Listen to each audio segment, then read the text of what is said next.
Money.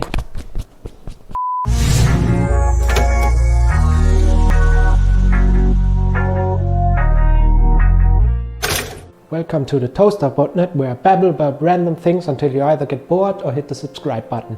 And like today's topic, dividend investing.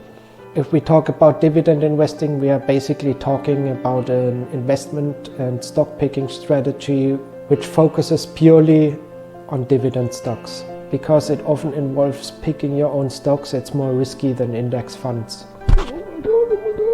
If you want to get the best of both worlds, there are also various dividend paying ETFs, like the Dividend Aristocrats or something similar, which are represented by a basket of only dividend stocks. I see stock picking as more of a hobby, and if I treat it like that, I just can say it's a very expensive hobby. Very expensive if you do it wrong. Please, J. Paul and Lagarde, turn the printers back on, I'm scared.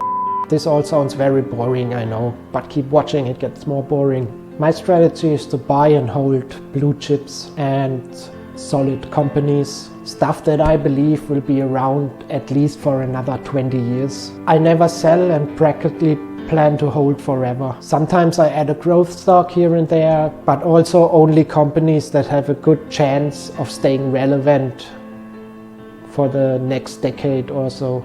I invest in different sectors and countries to have a diversified portfolio. There are lots of pros with the dividend strategy. First, you have a steady cash flow. Even if it's small, this is a motivator and keeps you going. If you get $10 from company X, it is highly likely that you will also get $10 next year. And most of the time, the dividends themselves are growing too.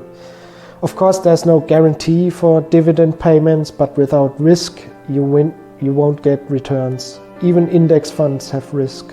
Dividends often still get paid in market downturns. So even when times are tough, you can still somewhat rely on your dividend income. Well, unless the companies you invested in stop paying them because they're in a crisis or something. But as I said, no risk, no reward.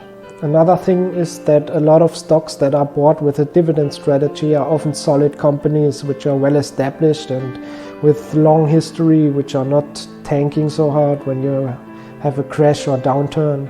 Granted, they are also not really producing that much gains either, because they are just less volatile overall, but everything has its pros and cons. So let's get to the cons. The cons are, as I said, that if the stocks are less volatile overall, you also miss out on some of the gains which the growth stocks are known for. That's also why I hold Google and Amazon. But besides that, your return might be lower. And if you don't pick any growth stocks, you're by definition less diversified. And if you invest in single stocks, you could have a bad stock picking game and have risk of underperforming the market. And for overall returns, it doesn't make a difference if a company pays dividend. Because of the dividend deduction, your stocks fall when it's paid out. But it's more kind of neutral, not a con. You have to pay taxes on the payments though.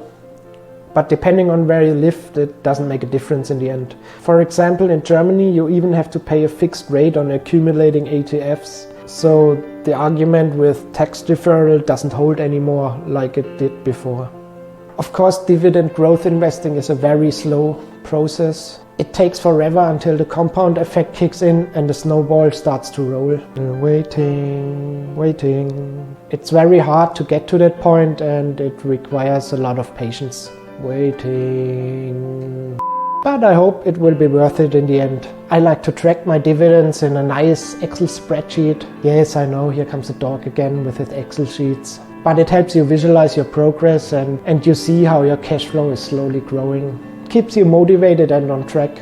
And even when the markets crash, you can focus on your dividends and stay calm even when your portfolio is in the red. So, buy and hold, and buy the fucking dip. And as always, thanks for watching and see you next time on the ToasterBotnet.